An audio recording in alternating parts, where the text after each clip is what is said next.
Welcome to Brain Vision. We are given that the tennis ball was hit in the upward direction.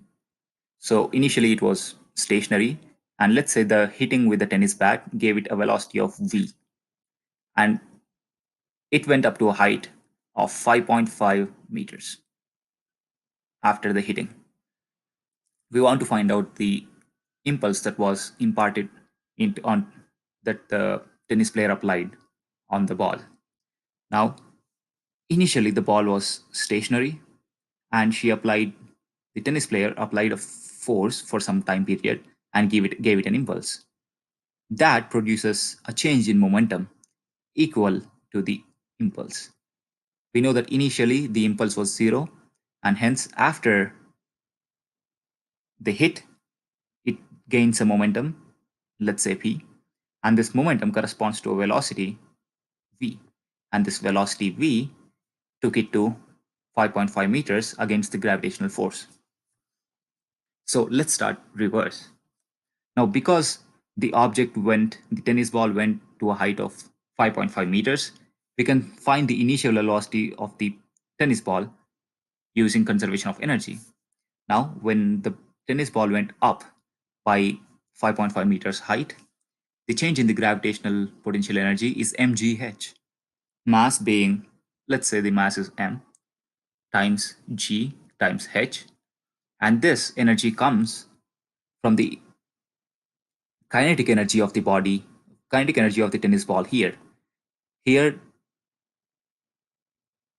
the energy of the tennis ball was completely kinetic, and by the time it reaches the highest point, it is stationary, and its energy is completely in the form of gravitational potential energy. Hence, that is equal to half mv squared. Now we can cancel the m, and we know gh is v squared by 2. Now we know that g is 9.8 meter per second square, height is 5.5 meters, and we know that velocity is v squared.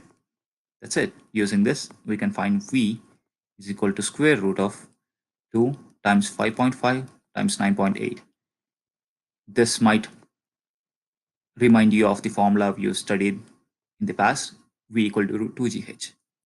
Now, this turns out to be 10.4 meter per second. Now, because the tennis ball was stationary before the hit, we know that impulse is the change in momentum, delta p, which means final momentum minus initial momentum. And we know that the initial momentum is zero because the object was stationary.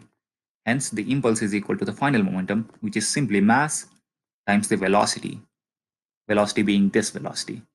Hence, this is 57 grams, which is 0.057 kilograms multiplied by 10.4 meter per second.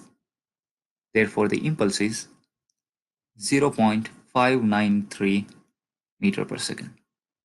I'm sorry, kg meter per second. Remember that impulse has the units of momentum.